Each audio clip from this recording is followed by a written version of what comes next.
네, 계속해서 윤석열 대통령 탄핵 심판 특집 뉴스 브리핑 이어가겠습니다. 김재원 전 국민의힘 최고위원, 복귀왕 더불어민주당 국회의원, SBS 최선원 노수위원 그리고 신용식 기자와 함께하겠습니다. 네 분 어서 오세요. 안녕하십니까. 네, 자 먼저 신용식 기자. 예고대로 윤 대통령이 조금 전에 조윤아 기자가 보도해 줬습니다만 이번에도 이 변론 기일에 참석을 했습니다. 자 현재 상황은 어떤가요? 네, 현재 상황은 방금 전 들어온 얘기에 따르면 2시 4분쯤에 5차 변론이 시작이 됐고 네. 2시쯤에 이제 재판관이 입정을 하기 시작했습니다. 네, 지금 이제 막 재판관이 입정을 했군요. 예. 그리고 변론은 몇 시부터 시작인 거죠? 예, 변론은 예정에 따르면 2시 반부터 시작돼 있습니다. 네. 각 증인별로 지정된 시간이 있고 순서도 있습니다만 아마 시간은 좀 길어질 것 같다는 예상이 많죠?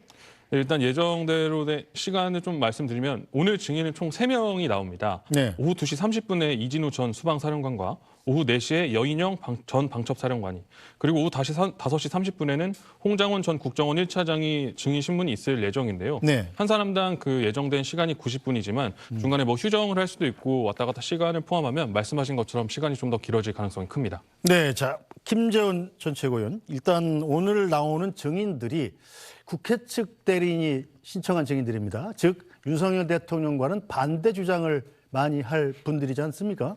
자 이진우 전 수방사령관, 여인영 전 국군 방첩사령관, 홍장원 국정원 1차장 전부 지금 윤석열 대통령이 의원들을 끌어내라고 한 적이 없다. 이렇게 지난번 변론 때 부인을 했었는데 이 세 분들은 일관되게 그런 지시를 받은 적이 있다고 증언하고 있지 않습니까? 그렇습니다. 지금까지 국회 증언이나 또는 언론의 보도에 따르는 검찰 수사 과정 이런 내용에도 보면 이 세 사람은 정치인 체포 지시를 받았다. 또는 그 특수전 사령관의 경우에는 국회 내에서 지금 아직까지 의결 정적수가 네. 되지 않았으니까 의원들을 끌어내라고 했다라고 증언을 한 바가 있습니다. 그런데 이 내용은 사실 윤석열 대통령으로부터 직접 들었다라고 이야기를 하기 때문에 대통령과 이 세 사람의 이 증언 내지 진술이 다르기 때문에 그러면 누구 말이 맞느냐 이것을 이제 재판부에서 판단을 해야 될 것이고요. 그러기 위해서는 객관적인 증거 자료가 있다든가 또는 만약에 그런 내용의 증거 자료가 별도로 없다면 누구 말이 맞는지를 결국은 논리칙과 경험칙에 의해서 판단하는 과정을 거쳐야 될 겁니다. 네. 저는 일방적으로 저 세 사람이 이 진술을 저렇게 하고 있으니 저 사람들 말이 맞을 거다. 그렇게 판단할 수도 없는 일이고 반면에 그렇다고 해서 또 저 사람들이 모두 거짓말을 한다 이렇게 단정해서 이야기할 수는 없는 일이기 때문에 앞으로 이제 그 헌법재판소의 변론 과정 또는 그 이후에도 이어질 여러 가지 이 정황적인 사실관계를 확인해야 비로소 이 사실관계가 판단될 수 있으리라고 생각합니다. 네, 자 복귀왕 의원께서는 어떻게 예상하십니까? 지난번 4차 변론 기일에는 지금 김용현 전 국방장관이 나와가지고 사실상 윤석열 대통령하고 마치 짜맞춘 듯한 같은 진술을 하지 않았습니까? 네. 오늘은 정반대의 진술을 하는 군 사령관들 그리고 국정원 1차장이 나오는데 자, 탄핵 심판의 기각 인용 여부를 가를 약간 분수령이 될 것 같다 이런 생각도 들지 않습니까? 실제 국회를 어떻게 하려고 했구나라는 추측을 다양하게 하고 있었는데 끌어내려고까지 했었구나. 또 제2, 제3 계엄도 할 수 있다라는 말을 했구나라는 것을 이분들의 증언을 통해서 우리가 확인을 할 수가 있었었고 이것 때문에 우리 국민들이 정말로 깜짝 놀랐었는데 지난번 김용현 과정에서는 국회의원이 아니고 국회요원이다. 그래서 그 요원이 정말 과거 바이든 날리면처럼 전 국민 무슨 청각 테스트 하느냐라고 하면서 오히려 윤석열 그 피청구인에게 매우 불리하게 여론적으로 작용했을 가능성이 높다라고 생각해요. 그런데 이번에도 또한 이분들이 국회 진술과 각종 진술을 통해서 대통령으로부터 4인 일조를 해서 끌어내라라고 얘기 들었고 누구누구를 체포해라라는 지시를 들었다라고 이야기하는 것은 이런 증언을 함으로 인해서 저분들에게 아무런 사법적 이익이 없어요. 그럼에도 불구하고 이분들이 맨 처음 고백을 한 거란 말이죠. 그래서 객관적으로 볼 때는 이분들이 맨 처음 국민들을 향해서 이러이러한 일이 진행됐습니다라고 증언한 것이 저는 객관적 사실에 매우 부합할 가능성이 높고 헌법재판소에서 지난번 그 요원 논란처럼 네. 우스꽝스럽게 윤석열 그 대통령이 피해 가려고 할지라도 저는 쉽지 않을 거다라는 생각을 좀 갖고 있습니다. 네, 자 헌재에서 이루어질 증언들 지금 3명의 증인 이진우, 여인영, 홍장원 이 세 사람의 증언 그동안 계속 해왔던 증언을 아마 네. 같이 반복하게 될 것 같은데 자 이 내용은 최선원 논술위원께서 이 세 사람의 그간의 증언을 좀 요약해 주시죠. 지금 말씀하신 대로 이 세 사람의 그동안의 주요 증언이 윤 대통령과 김용현 전 장관이 했던 말하고 양립이 불가능합니다. 그러니까 한쪽 말이 맞으면 한쪽 말이 거짓말을 하는 네. 그런 상황인 것이죠. 그런 의미에서 이제 오늘하고 모레 있을 이제 그러니까 5차, 6차가 굉장히 중요한 결정적인 아마 심리가 될 것이다라는 건데요.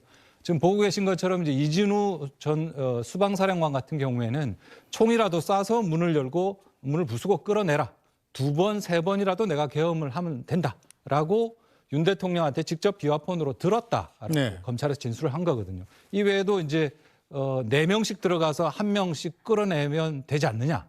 왜 그걸 못 하느냐라는 질책도 받았다. 이게 이제 검찰 증언입니다. 그리고 이제 여인영 전 방첩사령관하고 홍장원 이제 국정원 전 1차장 같은 경우에는 이른바 정치인 체포조와 관련해서 아주 핵심적인 증언을 했거든요. 이제 네. 이번에 다 잡아들여서 싹 정리하라. 이거 홍장원 차장 같은 경우는 국회에 나와서 여러 차례 지금 공개 발언을 했지 않습니까? 네. 내가 대통령 굉장히 좋아해서 뭐든지 다 따르려고 했는데 이거는 아니다. 라면서 이제 되게 자기 소신 발언을 한다라는 차원에서 진술을 했습니다. 그래서 이 정치인 체포는 뭐냐면 이게 이렇게 연결이 됩니다. 이제 계엄사가 합동수사본부를 만들게 되면 저 체포조가 운영이 돼서 이게 합수본으로 넘어가게 되는 거거든요. 네. 그렇다면 윤 대통령이 말했던 짧은 경고성 계엄이라 그러면 계엄사 합수본 이렇게 갈 필요가 없는 거지 않습니까? 그렇죠. 이렇게 되기 때문에 두 개의 주장이 되게 양립하기 힘든 겁니다. 그렇기 때문에 이제 오늘 그리고 목요일에 이제 곽종근 특전사령관이 나오는 이 심리까지 해서 이번 주가 아마 이 탄핵 심판에 있어서 굉장히 결정적인 국면이 될 것이다. 이런 평가가 나오는 겁니다. 네, 자 김재원 전 최고위원 일단 윤석열 대통령과 오늘 나올 3명의 증인들 전혀 상반된 주장을 하고 있기 때문에 어느 한쪽은 거짓말인 게 확실하지 않습니까?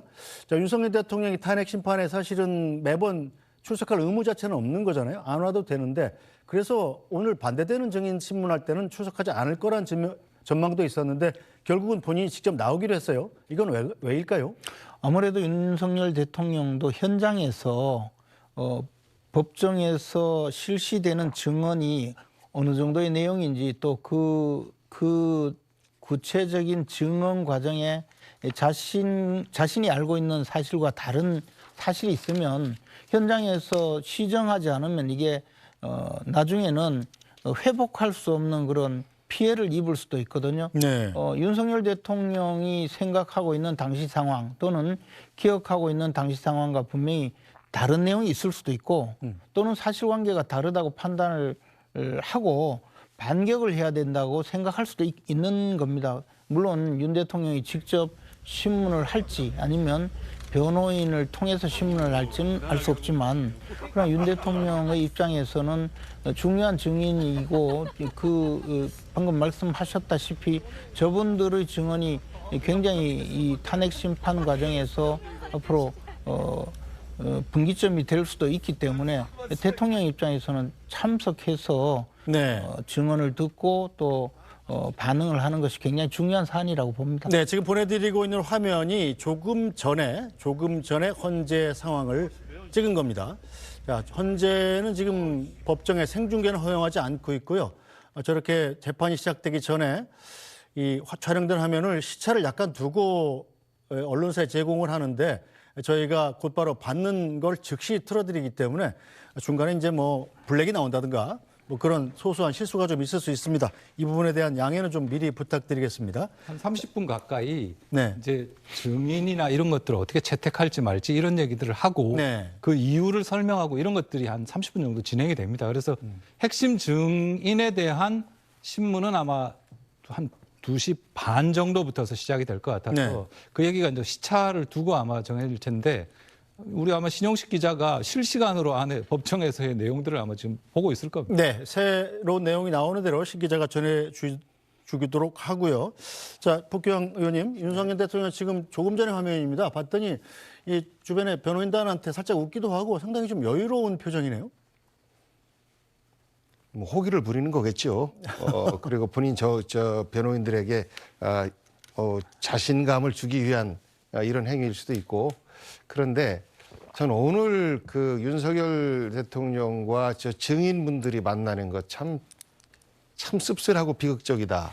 그리고 저분들 군인들 같은 경우에 사실상 명예를 가장 우선에 두고 지금까지 삶을 살아온 분들일 텐데 대통령의 명령에 충실했다라는 것으로 인해서 지금 이제 내란에 공범이 돼 있는 것인데 저분들 중에서 저는 그 말을 기억합니다.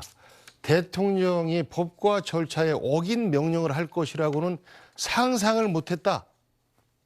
그런 거예요. 그러니까 정말 아니 부당한 명령이면 거부를 했어야지 그것이 바른 군인이지라고 우리가 질책을 하고 있지만 실제 막상 부당한 명령을 접했을 때 어떻게 대응해야 될지 순간적으로 반응을 하는 것이 결코 쉽지는 않은 거거든요. 그런데 저분들 같은 경우에 그런 부당한 명령에 대해서 본인들이 제대로 반응하지 못한 것에 대한 반성과 더불어서 동시에 군인은 사실 그 상명하복 아니겠습니까? 네. 대통령의 명령이 절차와 과정, 법률에 위배될 것이라고 생각을 못했다라는 부분의 말을 듣고 가슴이 정말 아팠었는데 그럼에도 불구하고 저분들이 진실을 증언을 지금까지 했다라고 하면 이것에 대해서 그 대통령으로서의 그 행위를 했던 윤석열 대통령이 거짓이다라고 이야기하고 본인의 이익을 위해서 이분들의 그 주장을 거짓으로 어쨌든지 간에 몰아가려고 하는 이런 모습 자체는 정말 수개답지 못하고 우두머리답지 못한 모습으로 우리 국민들에게 비춰질 가능성이 매우 높습니다. 네. 근데 제가 조금 보충해서 말씀드리면요. 복귀왕 의원님 말씀은 지금 어쨌든 윤 대통령이 거짓말을 하고 있다는 전제에서 말씀하시는 거거든요. 그런데 제가 사실 그 윤 대통령과 대화를 할 기회가 있었는데요. 그때 당시에 이미 그 홍장원 차장 그리고 이제 방첩사령관, 수도방위 사령관, 특수전 사령관들의 진술과 자신의 주장이 좀 다른 상황에서 제가 대통령께 물어본 적이 있거든요. 네. 왜 가만히 계시느냐, 이것을 만약에 다른 내용이라면 확인을 시키고 진술을 바로잡는 노력을 해야 될 것 아니냐라고 요구를 했던 적이 있는데 그때 반응이 네. 나는 그렇게 하고 싶은데 정말 이거 잘못된 내용인데 군인들과 진실 게임을 대통령이 해야 된다는 사실은 정말 그렇게 하고 싶지 않다. 그래서 아무런 말을 하고 있지 않다고 이야기를 했거든요. 네. 그래서 어떤 내용이 사실인지 여부에 대해서 너무 일방적으로 전제를 하고 거기다 비난까지 하시는 건 조금 자제하실 필요가 있지 않을까 네, 생각합니다. 어쨌든 오늘 헌법재판소 이 5차 변론에서 자, 신용식 기자 보기는 어때요? 윤석열 대통령이 직접 참석한 만큼 해당 장군 그리고 국정원 차장 등에게 윤 대통령이 직접 질문을 하는 신문을 할 가능성도 있는 거죠? 네, 충분히 그럴 가능성이 있어 보입니다. 왜냐하면 오늘 나온 증인 3명의 공통된 그 공통점 중에 하나가 윤 대통령으로부터 직접 전화를 받거나 지시를 받았다고 수사기관이나 국회에 출석해서 증언을 했던 사람들이거든요. 때문에 이제 그 윤석열 대통령 측 그 반대 신문에 있어서 실제 윤석열 대통령이 그 돌발적으로 질문을 할 가능성도 있어 보입니다. 네, 자 최선호 선수는 일단 윤석열 대통령이 탄핵 심판 변론 기일에 가장 빠지지 않고 참석한다는 것은 사실은 윤 대통령 스스로도 이 자기 주장을 알리고 싶은 마음이 있는 거 아니겠습니까? 자, 거기에 따라서 또 헌재 주변에 지지자와 반대자들이 또 함께 모여가지고 또 극심한 혼란도 빚어지고 그러는데 오늘 경비 태세는 문제 없는 거겠죠? 오늘도 오늘도 한 3천 명 넘게 이제 경찰이 배치가 돼서 네. 지난 그 서부지법 폭동 사태 같은 것이 재발하지 않도록 아마 경계를 하고 있는 상황이고요. 이제 이 일반적으로 재판 같은 경우에 법정 바깥의 분위기가 법정 안에 영향을 네. 주지 않는 게 맞지 않습니까?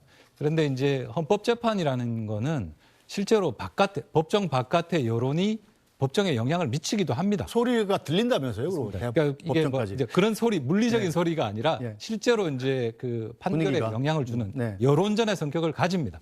그렇기 때문에 윤석열 대통령도 사실은 아주 적극적으로 탄핵 심판에 참여해서 자신의 목소리를 내는 것이고, 이게 보수층에게 있어서는 일정한 공명을 일으켜서 보수층의 결집이 이루어지고 있는 것 또한 뭐 여러 여론조사 결과라든지 이걸 보면 우리가 알 수가 있는 거지 않습니까? 네. 그래서 그런 부분들 때문에 일종의 여론전 이게 계속될 것 같고요.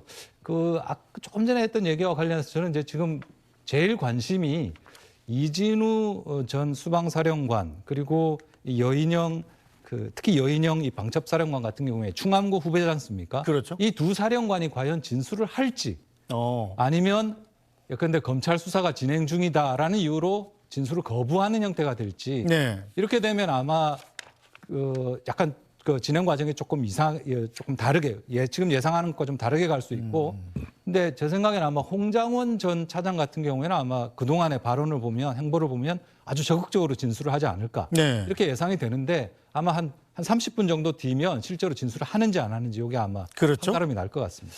자, 신용식 기자, 일단 이진우 전 수방사령관 그리고 여인영 전 국군 방첩사령관 이 두 사람의 현역 군인은 현재 구속 수감돼서 재판을 받고 있는 상황인 거죠? 예, 맞습니다. 네, 그래서 구속기소가- 이제 예. 진술에 좀 제약이 있을 수 있는 거죠? 네, 아까 말씀드렸던 세 명의 증인 가운데에선 그 홍장원 전 차장과 비교해서 확실히 진술에 좀 부담을 느낄 수 있는 위치이긴 한데요. 네. 앞서 그 말씀 주신 것처럼 그 진술 거부를 할 수도 있는데, 여인영 전 사령관 같은 경우에는 오늘 오전에 군사법원에서 또 공판 준비 기일이 있었습니다. 네. 그때 나와서 본인 입장을 좀 밝혔거든요. 그래서 오늘 그 변론 기일에서는 신문을 할 때 거부권을 행사하지 않고 일견 자신의 의견을 말할 수 있는 가능성도 좀 있어 보입니다. 네. 자, 잠시 뒤면 세 명의 증인들이 차례로 증언을 할 텐데, 자, 오늘 증언대에 서게 되는 홍장원 전 국정원 1차장 그리고 또 이진우 전 수방사령관 기존에 어떤 증언을 했는지 들어보고 오겠습니다. 전화를 받으니까 네, 비상계엄 발표하는 걸 확인했냐고 물으셨고, 네, 이번에 다 잡아들여서 싹 다 정리해라라고 말씀하셨습니다. 국정원의 대공수사권을 줄 테니 이번에는 일단 방첩사를 적극 지원해라. 아마 방첩사에 뭐 자금이면 자금, 인원이면 인원 무조건 지원해라고 말씀하셨습니다. 그 중간 작전 중간에 윤석열 대통령으로부터 지시나 전화를 받은 적은 있습니까? 오셔서 똑같은 걸 물어보셨습니다. 어떤 걸 물어보죠? 거기 상황이 어떠냐. 네. 그래서 똑같은 얘기를 했습니다. 굉장히 이제 복잡하고 우리 인원이 이동할 수도 없다. 그랬더니 가만히 들어보시다가 알겠다고 하시고 더 전화 끊으셨습니다. 네, 자, 복귀양 의원 보시기는 어떻습니까? 홍장원 국정원 1차장 같은 경우는 상당히 오늘 좀 적극적으로 증언을 할 것 같은 느낌이 드는데요. 그 간에도 매우 적극적으로 네. 증언을 하고 했었는데, 그러니까 이분이 느낀 것은 배신감 같아요. 저 대통령 좋아했습니다. 기본적으로 안보에 대해서 분야에서 종사하시는 분들은 좀 보수적인 정치 색채를 갖고 있습니다.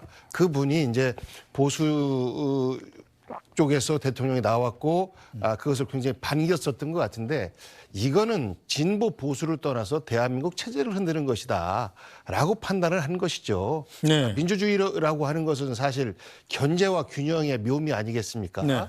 이것이 때때로는 효율성을 방해하기도 하지만 다소 느리지만 완성체로 운영하기 위해서 이제 우리가 민주주의라는 제도를 도입해서 운영하고 있는 것인데, 근본적으로 그것에 반하기 때문에 홍정원 차장 같은 경우는 보수적인 가치를 갖고 있으나 지금 대통령의 이 명령은 대한민국 체제를 위협하는 것이기 때문에 따를 수가 없었고, 이것은 아니다라는 판단 속에서 국민들에게 자신 있게, 혹은 뭐 자신 있게는 아니더라도 솔직하게 본인의 주장을 하고, 그렇기 때문에 오늘 헌재 증언에서도 그동안의 이야기를 반복적으로 똑같이 하지 않을까, 이렇게 추측을 합니다. 네, 자, 최선호 선수요. 예. 그런데 윤석열 대통령 측에서 자, 홍장원 국정원 1차장의 통화 기록을 요청하지 않았습니까? 예. 그래서 헌재가 이걸 받아들여 가지고 통신사에 관련 자료를 요청한 건데, 예. 자, 그러니까 싹 다 잡아들여라 이렇게 홍장원 국정원 전 1차장이 주장을 하니까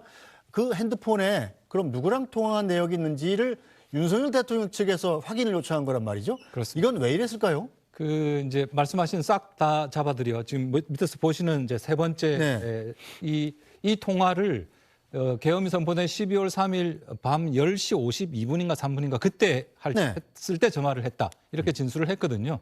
그래서 지금 윤 대통령 측에서 요청한 것은 이제 그 시점 계엄 이후부터 해서 지난 1월 23일까지의 이제 통화 기록 사실 조회를 요청을 했고 이걸 헌재에서 받아들였습니다. 그래서 쭉 이제 누구랑 어떤 내용을 통화했는지 그리고 폰이 다른 폰은 더 없는지 네. 이렇게 해서 그까지 전부 다 달라라고 요청을 해서 받아들였는데 뭐 아무래도 뭐 추정의 영역입니다만은 네네. 결국에는 이제 홍장원 1차장의 진술의 신빙성을 공격하기 위한 뭐 그런 근거들을 살펴보겠다라고 이제 판단이 됩니다. 왜냐하면 이제 특히 체포조와 관련해서 그 얘기 있었지 않습니까? 네. 홍장원 차장이 한동훈 그 당시 대표하고 통화를 했다. 그래서 뭐가 됐다. 이런 류의 얘기들이 계속 있었지 않습니까? 현재까지는 확인되진 않은 그렇습니다. 일이죠. 그래서 예. 도대체 누구하고 통화했는지 네. 이런 것들을 살펴보기 위함이 아닌가. 뭐 그렇게 현재 추정이 되고 있습니다. 네, 김재원 전 최고 보시기는 어떻습니까? 윤석열 대통령 측에서 홍장원 전 국정원 1차장의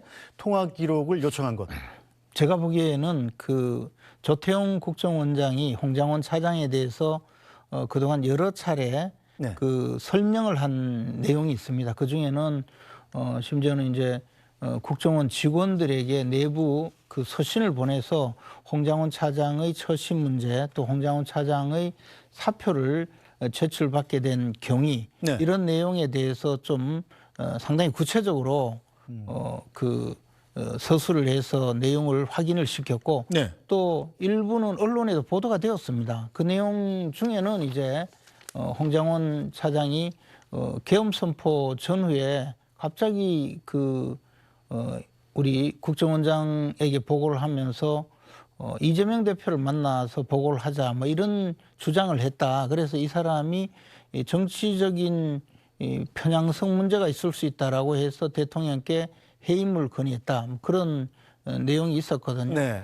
그러면 이것이 이제 하나의 일종의 단초인데 이 내용을 좀 더 확인해서 그 과정에 어떤 일이 있었는지를 좀 보려고 하는 것 아닌가. 그리고 더 나아가서 이것이 야당과 밀접히 관련이 된 내용이 있는가. 뭐 그것을 재판 과정에도 제출을 하고 또 홍장원 차장의 진술이 그런 의미에서 보면 좀 신빙성이 없다고 주장하기 위한 것 아닌가. 뭐 그런 생각이 듭니다. 네, 저 복경 의원님 보시기는 어떻습니까? 홍장원 1차장이 사실은 이 김재원 전 최고의 말씀은 대놓고 말씀은 안 하십니다만 문제가 될까봐 제가 이제 약간 번역을 하면 민주당이랑 짜고 폭로한 거 아니냐 뭐 이런 얘기인 것 같아요. 그런 것 같아요. 네, 그렇죠? 아니 예. 뭐 제가 느낌상으로. 예. 그래서 반박을 하시죠, 뭐. 그러니까 예. 이걸 뭐 통화 기록이나 이런 거를 찾는 거는 뭐냐면 대통령하고 통화한 것도 맞는 것 같아요. 그리고 설령 대통령 직통번호가 아니면 다른 번호로라도 통화를 했을 거예요. 그런 것들은 맞는데 그럼 이때 대통령의 정치적 반대 세력 누군가와 통화를 만약 했다라고 하면 그것을 중점적으로 부각시켜내면서 홍장원 1차장의 증언은 정치적이다. 본인의 정치적 목적을 가지고 대통령을 음해한다. 이렇게 이제 완전히 이제 그 메신저에 대한 불신을 주기 위해서 목적을 갖고 하는 것 같은데요. 저는 그런 때도 지났다고 봐요. 아까도 말씀드린 것처럼 본인의 잘못된 판단 속에서 본인과 함께 일하고 본인에게 충성을 하려고 했었던 공직자들이지 않습니까? 이 공직자들에게 피해를 최소화시켜주기 위한 자세를 취하는 것이 저는 지금 대통령으로서 그나마 한 조각 남아있는 보수의 대표로서 대통령으로까지 당선되었던 분이 취할 자세인데 이분들과 작은 것 하나하나까지도 네 말이 맞아 내 말이 맞아 이렇게 옥신각신하고 너는 그때 누구랑 나랑 생각이 다른 누구랑 통화했으니까 네 말은 몽땅 다 거짓말일 거야 라는 이런 거는요 대통령 변호인들이 설령 변호의 유리함을 위해서 그런 제안을 한다 할지라도 윤석열 대통령 스스로가 그렇게는 안 합니다 라고 하는 것이 저는 맞는 자세다라는 말씀을 드리고 싶네요. 네, 지금까지 언론에 보도된 내용이나 여러 가지 검찰 수사 과정에 나온 내용도 홍장원 차장이 윤석열 대통령에게 들었다는 말은 구체적으로 누구누구 정치인들 체포하라는 것이 아니고 싹 다 잡아 넣으라고 표현했다는 것 아니겠습니까? 명단을 쭉 얘기했었죠. 아니요. 근데 그 명단을 이야기한 적은 네. 없고 그래서 14명 지금 정도로 명수를 얘기했었습니다. 예. 지금까지 윤 대통령 측의 주장은 그것이 아니고 방첩사를 좀 도와라. 그래서 이 내용을 방첩사를 도와라고 이야기한 것인데 그것을 마치 홍장원 차장이 자신이 정치인 누구누구를 체포하라고 지시를 받은 것처럼 하고 그것이 결국은 정치권으로 또 전파가 되고 한 것이 아닌가. 지금 그런 이야기지 않습니까? 그 내용을 확인한 것이라는 것이고 사실관계가 특별히 차이가 나지 않아요. 다만 윤 대통령에게 들었다는 내용은 비슷한 내용인데 그 이후에 홍장원 차장은 방첩사령관으로부터 무슨 내용을 들었다는 주장이고 그 문제에 대해서는 좀 다른 논란이 있을 수가 있죠. 네, 자 헌법재판소 상황도 업데이트해가면서 가겠습니다. 자 신용식 기자, 지금 헌법재판소의 변론이 예정대로 개시가 됐죠? 네, 현재 그 2시 26분에 이진우 전 수방사령관이 군복 차림으로 변호인과 함께 입정을 했습니다. 아까 앵커께서 말씀하셨던 것처럼 윤 대통령이 직접 신문할 수 있는 가능성이 있냐 여쭤보셨는데 네. 방금 재판부는 양측 대리인만 증인 신문을 하도록 정했고 본인이 원할 시에는 신문 절차가 끝난 뒤에 본인의 의견 진술을 할 기회를 드린다고 방금 밝혔습니다. 직접 윤석열 대통령이 아니 내가 그런 얘기 안 했잖아 이렇게 이진우 전 수방사령관한테 물어볼 수는 없는 상황이라는 거죠. 예, 맞습니다. 변호인단이 대리인들이 물어볼 수는 있는 거고. 네, 맞습니다. 네. 그리고 지금 그 현장 기자가 올린 메모를 보면 네. 이진우 사령관이 첫 질문 이후부터서 형사소송 진행 이후로 진술 거부권을 행사하고 있다. 이런 소식도 막 들어왔거든요. 네. 그래서 좀 더 봐야 될 것 같습니다. 한 시간 정도 이렇게 진행이 되는데 그렇죠. 그 일관되게 계속 저렇게 할지 아니면 중간에 뭐 또 마음을 바꿔서 일부 질문은 답을 할지 네. 조금 봐야 될 것 같습니다. 네, 계속 신용식 기자가 지켜봐 주기로 하고요.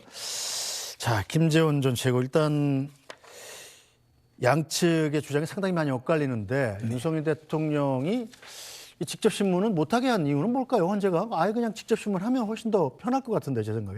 그러나 이제 또 헌법재판소 입장에서 지금 네. 증인 신문 시간을 정했어요. 60분인가 그렇죠. 네, 인당. 그래서 좀 제가 보기에는 좀 이해가 가지 않는데 헌법재판소에서의 탄핵심판 절차도 네. 형사소송 절차에 의하도록 하고 있거든요. 그럼 형사소송 절차는 일단 증인을 신청한 측, 이번의 경우에 국회 측에서 네. 증인 신문을 하고 그다음에 그에 대해서 반대 신문을 그 탄핵 피청구인인 윤석열 대통령 측에서 반대 신문을 하거든요. 그런데 이때 얼마든지 재판부에 양해를 구해서 그 당사자인 그 윤석열 대통령 신문을 할 수가 있고 또 그것이 가장 합리적인데 아마 제가 보기에는 재판부는 과도하게 이 재판을 빨리 진행하겠다는 그런 강박관념이 있지 않는가. 그렇지 네. 않고서는 증인신문 시간을 정해놓고 신문을 하게 하는 것은 뭐 국회 같은 경우에 특별히 있을 수는 있지만 법정에서 이런 일은 저는 사실 거의 처음 보는 일입니다. 그래서 네. 이것이 졸속 심리의 비난을 또 받을 가능성이 있고 하기 때문에 시간이 지나서 조금 시간이 지나면 지난번 김용현 국방장관의 경우에도 정해진 시간보다 훨씬 길게 신문을 한 적이 있거든요. 네. 그렇게 해서 당사자가 원하면 신문을 하도록 해주는 것이 맞지 않을까 생각합니다. 네, 자 복귀영 의원 보시기는 어떻습니까? 헌재가 너무 속도에만 치중하다 보니까 졸속 신문이 될 가능성이 있는 것 같다라는 지적이신데요. 그러니까 전반적으로 지금 헌재 판결에 대한 불신을 야기시키는 이런 말씀들이 되게 많아요. 그 중에서 이제 핵심적인 주장 중에 하나가 졸속 심판의 가능성이 높아진다. 너무 빠르게 진행한다라는 말씀들이신데요. 저는 헌법재판소에서 그 재판관들이 충분히 판단할 거라고 봅니다. 그러면서 동시에 우리 국민들도 알고 있고 그분들도 알고 있는 사실 하나는 뭐냐면 네. 지금 대한민국의 불확실성을 제거한다라고 하는 것은 가장 중요한 대통령의 탄핵의 여부를 빨리 결정해 주는 것이 대한민국의 불확실성을 제거하는 거 아니겠습니까? 네. 그렇기 때문에 다른 여러 사건들이 있음에도 불구하고 이 사건을 가장 빨리 우선해 두고 처리해야 된다라는 입장을 갖고 있는 거 아니겠습니까? 그러면 그것에 대해서 일정 정도 감안을 하고 그것을 위해서 진행되는 부분에 대해서 다소 무리가 있다라고 하면 그거는 또 주장을 하면 되잖아요. 변호인들을 통해서 주장을 하면 변론기일이 뭐 한두 차례 더 늘어질 수도 있고 이렇다고 봐요. 그런데 이런 것 하나하나를 다 졸속 심판이다. 그렇기 때문에 나중에 결과가 어떻게 본인들이 요구하는 것과 다르게 나왔을 경우에 네. 무슨 잘못된 거다라고 그 유도해내려고 하는 듯한 이런 그 말씀들은 저는 가급적이면 좀 삼가했으면 좋겠어요. 왜냐하면 대한민국 체제에 대한 부정적 발언이거든요. 네. 근본적으로 지금 여야 민주당 대 국민의힘 혹은 진보 대 보수의 싸움이 아니고 한편으로 보면 서부지법 폭동 사태처럼 대한민국 근본 체제에 대한 법치주의 체제에 대한 부정을 하고 있는 이 모습들을 보면서 저는 정말 많은 걱정을 합니다. 아니 근데 네. 증인신문 시간을 정해놓은 것이 좀 잘못이라고 이야기한 것이 무슨 그렇게 헌법 질서를 문란하게 하는 겁니까? 저는 이제 우리 그리고 저 비유를 최고위원님 댈 것도 말씀만 어지간히 해야 아니고, 되지. 아무리 그래도 너무 심하게 이야기하면 그것도 잘못이에요. 지금 제가 봐서 저도 법정에 많이 나가보고 제가 재판도 받아본 사람인데 이 증인신문 시간을 미리 정해놓고 뭐 주신문 30분, 반대신문 30분. 제가 이런 거 처음 본다는 거예요. 그 이야기한 것인데 그게 뭐 그리 잘못된 이야기입니까? 그리고 그러니까 거기에 대해서 졸속신문이라고 주장하는 사람들에게 이런 것도 빌미가 될 수 있다는 거예요. 그러면 재판부에서 그런 내용에 대해서 좀 제대로 알아듣고 그에 반응을 하면 되는 것이고 저는요. 이 지금 국민적으로 굉장히 중요한 탄핵 심판인데다가 아마 탄핵 심판 과정에서 가장 중요한 증인일 수도 있어요. 근데 이런 사람이 한꺼번에 3명이 오후 2시부터 그것도 2시 반부터 그 신문을 하겠다고 3명을 잡아놓는 것 자체가 정상적인 재판에서는 이렇게 하지 않아요. 통상적으로 이런 중요한 증인은 하루에 1명을 신문을 하면서 그것도 충분히 신문을 하게 해서 더 이상 논란의 여지가 없도록 한단 말이에요. 근데 이것을 1시간도 채 안 되게 30분씩 신문을 해라라고 했을 때 만약에 그거 상대방이 나는 신문을 제대로 못했습니다라고 이의제기를 할 수 있는 건데 그에 대해서 왜 대비를 하지 않느냐 그 이야기 하는 거잖아요. 네. 자, 저는 박경영 이제 의원. 의원님 말씀에 반박을 하는 것이 아니고 지금 현재 국민의힘의 권영세, 권성동 이 두 분을 비롯해서 많은 분들이 하시는 말씀이 그렇습니다.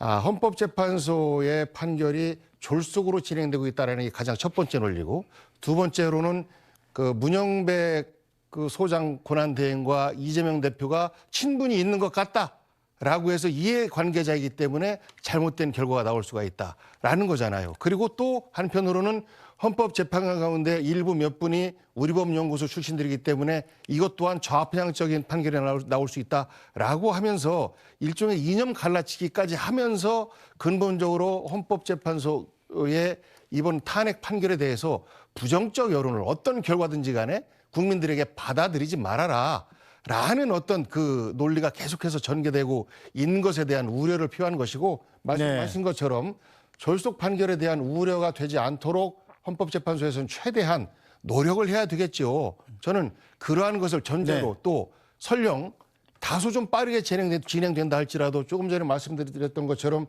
대한민국의 최대 리스크를 빨리 치유해야 되겠다라는 어떤 그 국가의 법치의 최고 기관에 계신 분들이 그런 판단을 내리는 부분들에 대해서는 기본적인 존중을 우선해 두고 바라봐야 된다라는 말씀을 드리는 겁니다. 근데 개인적인 말씀을 드리는 제가 것이 그런 아니고. 이야기 하지도 않았는데 왜 여기 와서 딴 이야기만 계속 하고 계세요? 예. 그 정도 하시죠. 우리 둘이 말싸움하는 건 아니니까요. 그 정도 하시고요. 지금 헌법재판소 상황 정리해드리면 이진우 전 수방사령관이 이 형사재판을 받고 있기 때문에 답변하지 않겠다면서 국회 측의 질의를 대부분 거부하고 있다고 합니다. 헌법재판소에서 새로운 상황이 생기는 대로 계속 전해드리도록 하고요.